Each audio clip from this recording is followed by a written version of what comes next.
Now let us learn about the second type of potential energy, that is elastic potential energy. The elastic potential energy is stored in an object by virtue of its shape. If shape of any object is changed, then there will be some potential energy stored in it. The best example for elastic potential energy is the spring. In this case, a spring is attached to a block of mass m. This is the natural length of the spring, so the block is in equilibrium position. Now we have compressed this block by distance x, so spring will be compressed by x. As we have applied external force in this direction, the restoring force of the spring will be applied in the opposite direction of displacement. The restoring force is given by Fs is equals to minus kx. Here negative sign shows that the spring force is in the opposite direction of the displacement. K is called spring constant.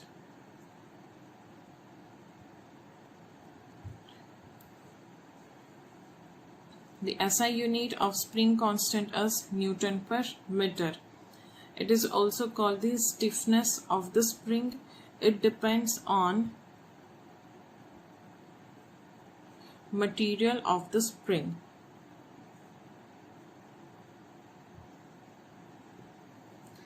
If we draw the graph for force versus displacement, then it will be in second and fourth quadrant, because as x is positive, the spring force will be negative, and if x is negative, spring force will be positive. Now the spring constant depends on length, as K is inversely proportional to length of the spring. Given the length of the spring is L and its spring constant is K. Now if it is divided into two equal parts of length L by 2 and L by 2, then as the length is half, here as length is half, then the spring constant will be doubled, because K is inversely proportional to length of the spring. So K dash will be equal to 2K. Now let us see the energy stored in spring, or the work done by the spring force. Here work done will be equal to Fs dot dx, because the spring force is the function of displacement. As displacement changes, spring force will also change. So it is the case of variable force. Let's say initial displacement or initial compression or elongation in the spring force was 0, and final compression or elongation in the spring is x. Putting the value of spring force, that is Fs is equals to minus kx, we will get minus of kx dx. K is constant, integrating x with respect to dx, then the work done by spring force will be half kx square. So the energy stored in the spring force will be half kx square. Here it is important to note that spring force is conservative force, that is work done by spring force in closed loop is 0.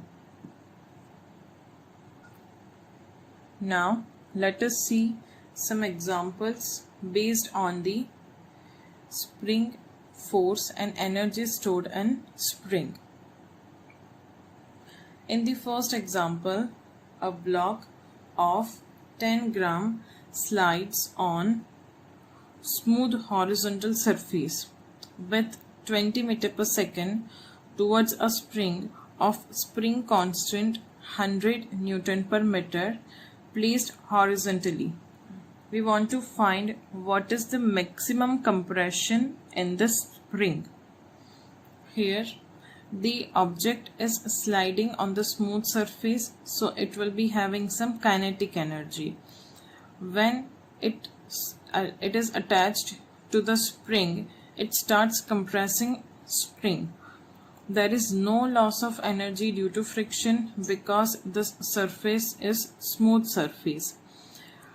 Due to compression of the spring will get some energy in the form of potential energy. This energy comes from the kinetic energy of the block. So the block will lose kinetic energy and the spring will gain potential energy. We want to find the maximum compression. If the compression is maximum, then potential energy stored in the spring will be maximum. So the energy lost by the block will be maximum. Hence, the block will completely lose its energy and come to rest, so that the spring can have maximum compression. So energy lost by block is equals to energy gained by spring.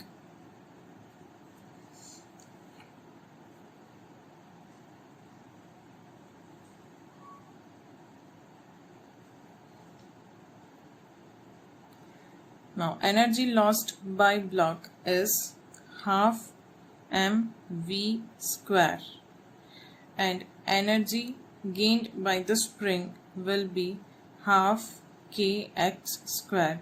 This half will get cancelled out. The mass is 10 gram, that is 10 divided by 1000. It is moving with speed 20 meter per second, so 20 square will be 400 is equals to, the k is 100 into x square. This 0 will get cancelled out, this 0 will also get cancelled out. So x square will be equal to 4 by 100 meter. So x will be equal to 2 by 10 meter. So x is equals to 0.2 meter. This is the maximum compression in the spring. In the next example, a spring with spring constant K, when compressed by 1 centimeter, the potential energy stored is U. Now if it is further compressed by 3 centimeter, then what is the change in potential energy? The initial potential energy stored is half kx I square, and the final potential energy stored will be half kxf square. So the change in potential energy will be uf minus uy. That will be equal to half kxf square minus xi square. Here xf is the final elongation or compression and xi is the initial elongation or compression. First it was compressed by 1 centimeter and then it is further compressed by 3 centimeter. So total compression will be 4 centimeter. So uf minus ui is equals to half k. xf square will be 4 square minus 1 square. So that will be equal to 15k by 2. Now the initial energy stored is given U. So U is equals to half k into initial compression is 1, so 1 square. So k by 2 is equals to u. So delta u will be equal to 15u because k by 2 is equals to u. So this will be our final answer. In this example, two springs have force constant K1 and K2. Each spring is extended by same force F. If their elastic potential energy are E1 and E2, then what is the ratio of E1 and E2? They have different force constant and they are stretched by same force. So the extension in both of them will be different. F is equals to, for spring K1, let's say extension is x1, so F is equals to minus K1 x1 is equals to minus K2 x2. So we can write K1 x1 is equals to K2 x2. Now the energy stored in the spring is half kx square. So half K1 x1 square, and E2 will be half K2 x2 square. So E1 by E2 is equals to K1 x1 square by K2 x2 square. From this relation we can write x1 by x2 is equals to K2 by K1. So put this value in this equation. So E1 by E2 will be equal to K1 by K2 into K2 by K1 whole square. So that will give us the answer K2 upon K1. So our answer will be E1 by E2 is equals to K2 by K1. In this example, a block is released from top. The mass is √2 kg. The spring constant for the given spring is 100 Newton per meter. And a spring is compressed by 1 meter. We want to find the distance travelled by block before coming to rest. Let's say it travels a distance of d before coming to rest. At this point it was having some potential energy. That potential energy will be completely transferred to the spring energy before it comes to rest. So if it travels a distance of d, let us assume the height reduced is h. This angle is 45, so this angle will also be 45. So using trigonometry, we can write sine 45 degree is equals to h upon d. So h will be equal to d sine 45 degree, that is equals to d by √2. Now, according to conservation of energy, potential energy lost by the block is equals to potential energy gained by the spring. So potential energy lost by the block will be mgh, and potential energy gained by the spring will be half kx square. The mass is √2 into g 10 into h. Height is d by √2 is equals to half. The spring constant is given 100 and x is 1. This √2 will get cancelled out. So d is equal to 5 meter. So it has travelled a distance of 5 meter before coming to rest. In this example, the figure shows a small ball of mass 0.1 kg placed on a smooth plane surface of OA, which acquires a semicircular shape ABC of radius 2 meter. The ball just touches a light spring of spring constant K is equals to 1000 Newton per meter. Mass is given 0.1 kg and the radius is 2 meter. The ball pushes the left, so ball pushes to the left so as to compress the spring by X and it is released. This ball then starts moving towards ABC. We want to find first minimum work done by external agent to push ball through 50 centimeter, and second, what is the minimum distance by which the ball should be pushed to the left and released so that it can reach up to C. Here let us first understand the situation. There is a spring. A ball of mass 0.1 kg is connected to it.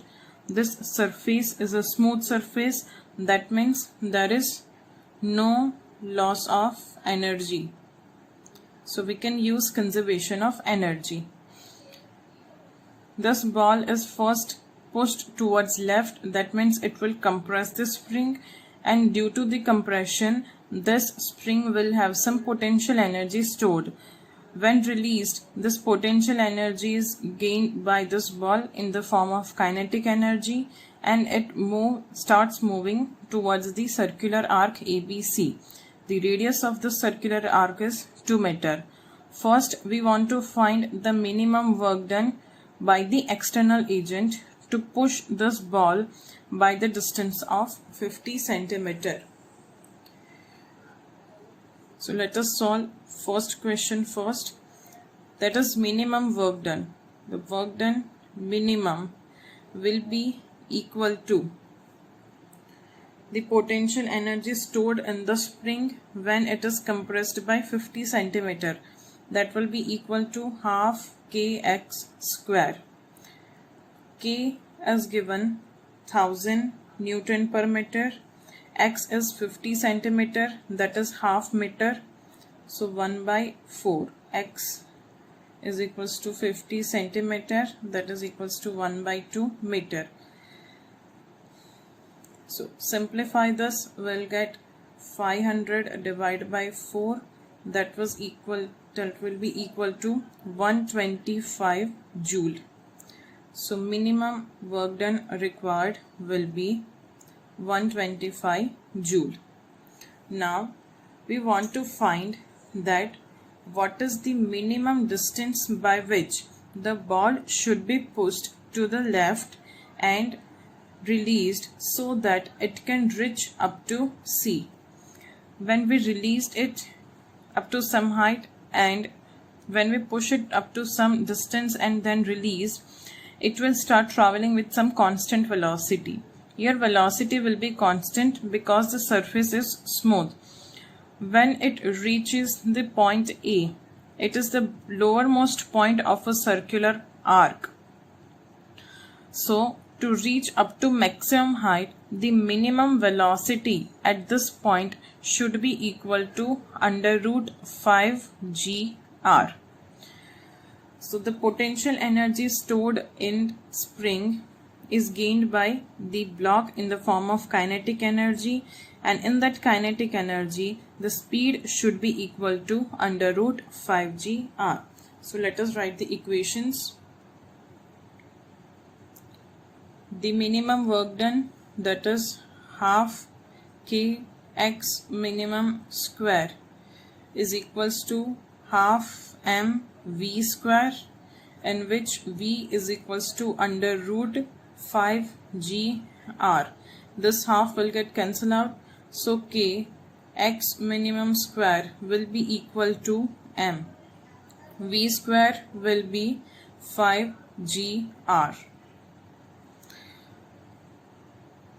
So x minimum square will be equal to m into 5 gr divided by k.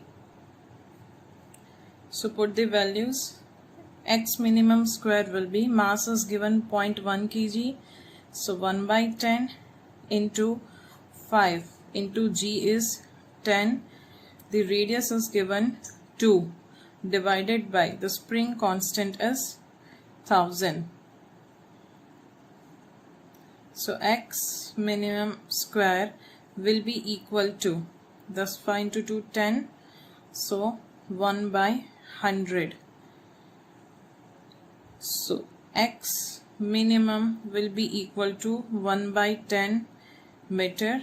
So minimum displacement should be equal to 0.1 meter. So this will be our final answer. Let us see one important shortcut or note about the spring pulley problems. There is a pulley which is frictionless and massless. One string is passed over the pulley. This string is attached at the bottom and it is fixed.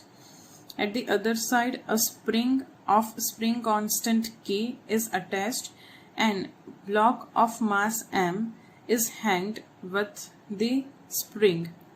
Here, the maximum extension in the spring is given by x is equals to 2 mg by k. Remember, it is not mg by k, it is 2 mg by k. It can be derived by using the concept of center of mass, but for now you can remember it that the maximum extension in the spring will be 2 mg by k. Now let us understand the power. Power is defined as simply rate of doing work.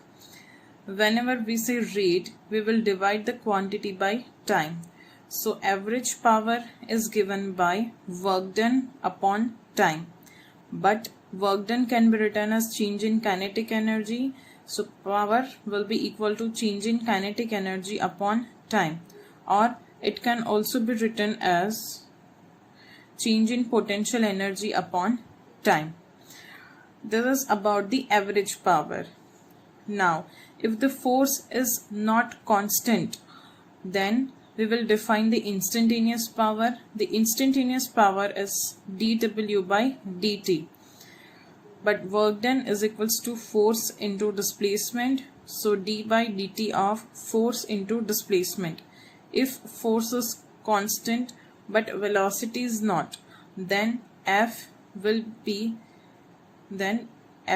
constant into ds by dt. ds by dt is velocity, so instantaneous power will be F dot v. Here the instantaneous power or average power, it is the dot product, so it is a scalar quantity.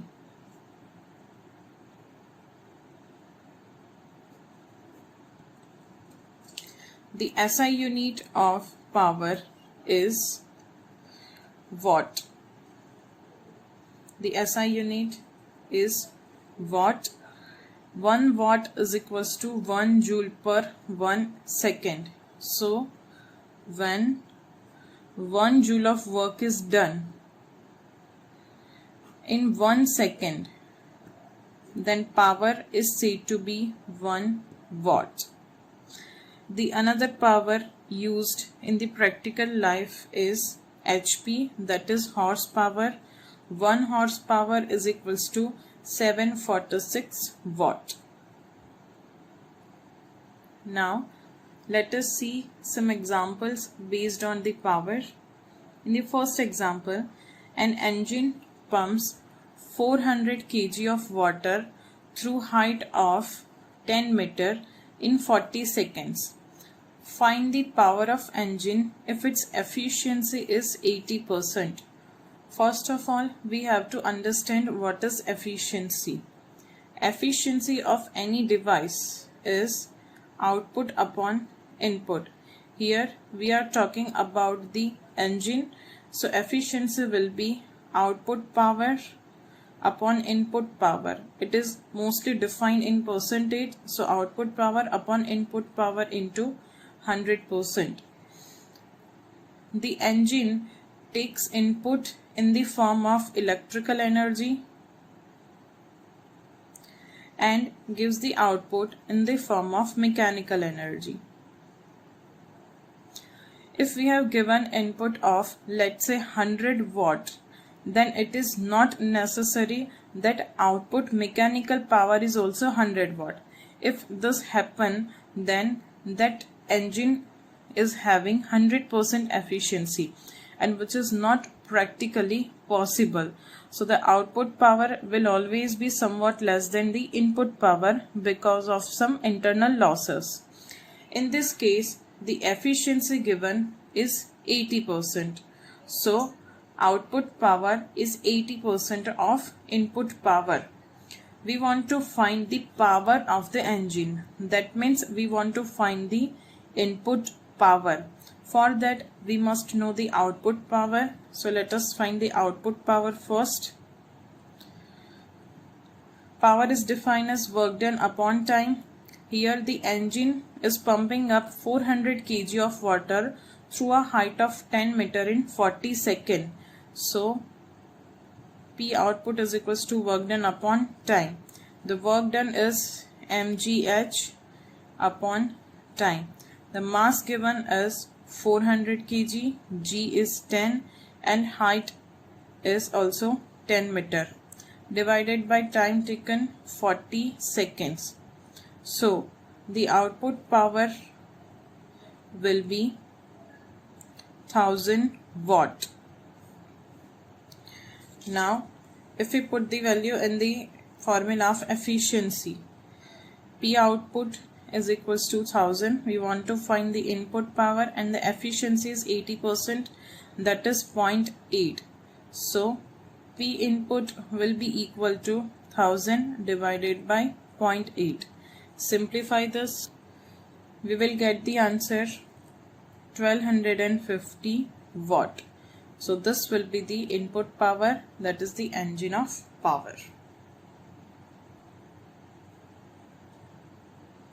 In this example, a block of mass 4 kg is pulled along a smooth inclined plane with angle of inclination 30 degree with constant velocity 3 meter per second as shown. What is the power delivered by force? Here, as it is moving with constant velocity, these forces are balanced. So the force is also constant. If force is constant and velocity is constant, then we can say average power is equals to instantaneous power, and instantaneous power is given by F dot V. Here force is upward the inclined plane and velocity is also upward the inclined plane. So F and V are in same direction. So F dot V is equals to Fv cos theta will be equal to simply F into V.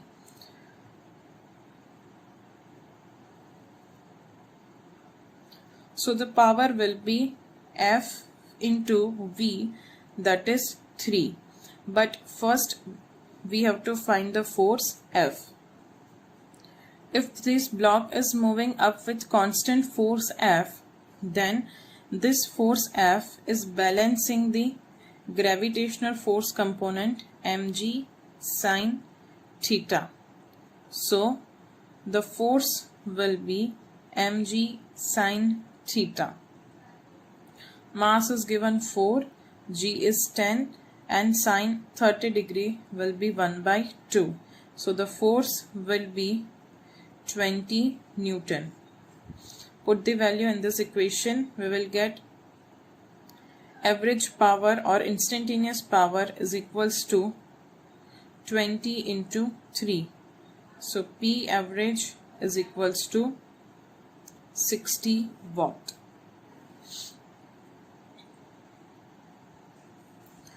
In this example, a force F is equals to 2I plus J plus K Newton is acting on a particle moving with constant velocity I plus 2j plus k meter per second. We want to find the power delivered by the force. The instantaneous power is defined as F dot V. So in this case, we simply have to do the dot product, that is 2I plus j plus k dot V is I plus 2j plus k.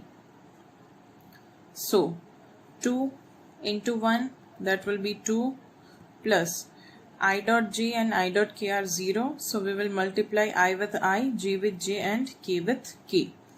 1 into 2, that is also 2, 1 into 1, that is 1. So power will be 5 watt.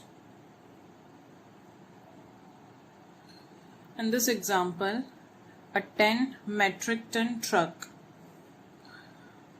drives up a hilly road of gradient 1 in 50 at a speed of 36 km per hour. The coefficient of kinetic friction is 0.2. We want to find the power delivered by the engine. Here, first of all, we have to understand the meaning of gradient 1 in 50. The truck is traveling along a hilly road that is inclined at some angle. Let's say this angle is theta.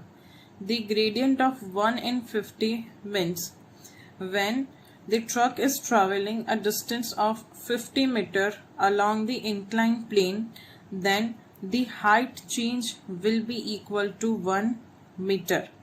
This is the meaning of gradient. Now, if we find the value of sine theta, then it will be equal to opposite upon hypotenuse, that is equals to 1 by 50.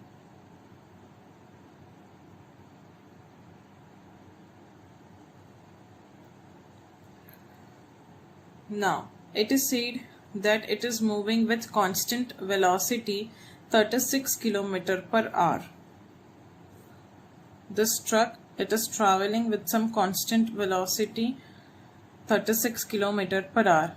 The road is having some friction, so in the opposite direction the force applied will be mg sine theta, and also it has to overcome a friction force. As the truck is moving upward direction, the frictional force will act in downward direction. So mg sine theta plus F.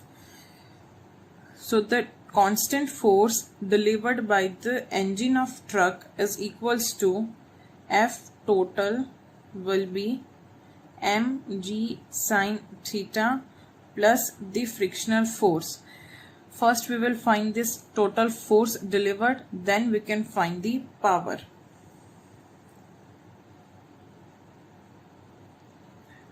mg sine theta is equals to, mass is 10 metric ton, that is 10 power 4 into g 10 into sine theta is 1 by 50. So we will get mg sine theta is equals to 2000 Newton. Now the frictional force is equals to mu k mg. Here cos theta is very less, so we can ignore its value. So mu k mg will be equal to 0.2 into 10 power 5. So that will be equal to 20,000 Newton. So the total force F will be 20,000 Newton. Now the power delivered is given by P is equals to FV. Here V is given 36 km per hour, that will be equal to 10 meter per second.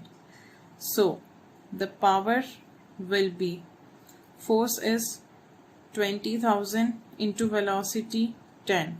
So power will be, force will be total 20,000 plus 2,000, that will be 22,000. So 22,000 into 10, so power will be 22 into 10 power 4 watt.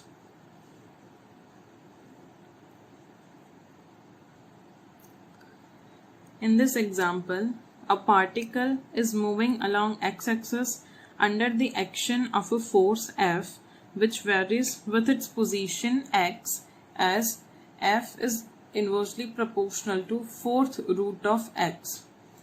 We want to find the variation of power due to this force with x. So we want power as a function of x. It is given that force is inversely proportional to fourth power x. We can write it. It is directly proportional to x power minus 1 by 4. F is equals to ma, mass is constant, so we can write acceleration is directly proportional to x power minus 1 by 4. The acceleration can be written as v dv by dx is directly proportional to x power minus 1 by 4. So v dv is directly proportional to x power minus 1 by 4 dx. Now integrating on both the side, integration v dv will be equal to v square divided by 2 is directly proportional to x power minus 1 by 4. Integrating it, 1 minus 1 by 4 divided by 1 minus 1 by 4. So v square by 2 is directly proportional to x power 3 by 4 divided by 3 by 4, that will be 4 by 3.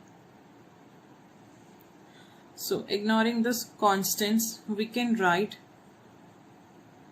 v square is directly proportional to x power 3 by 4. Taking square root on both the side, we will get v is directly proportional to x power 3 by 2.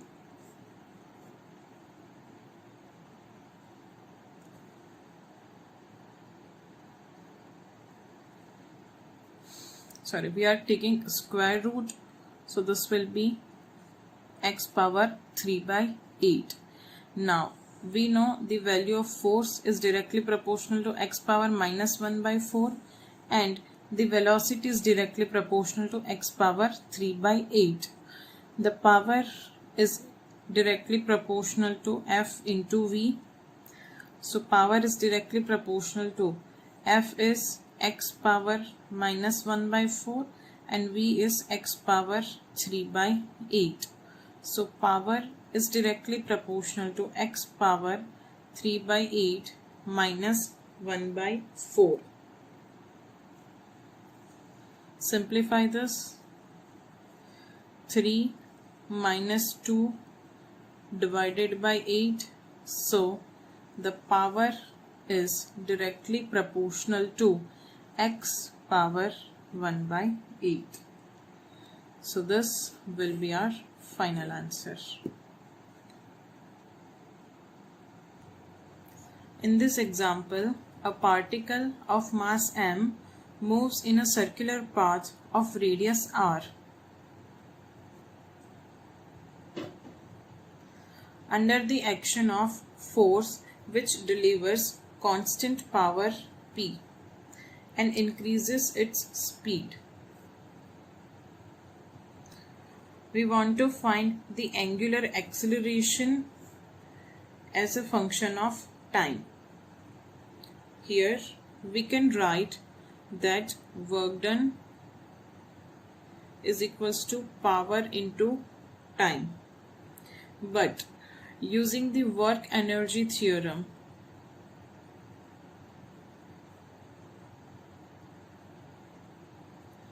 work done is equals to change in kinetic energy. So we can write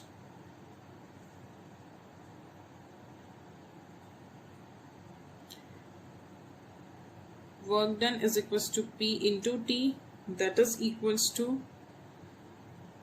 half mv square, but V is equals to omega r, so we can write power into time is equals to half m omega r whole square.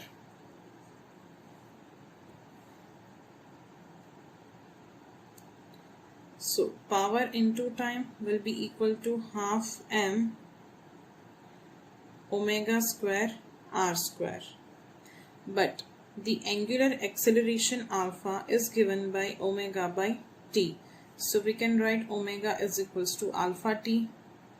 Put the value in this equation, so power into time is equals to half m omega square will be alpha square t square into r square. In this equation, this power, mass and radius are constant. This one time will get cancelled out, so we can write alpha square is directly proportional to 1 by t. So alpha is inversely proportional to root t. So this is the final answer.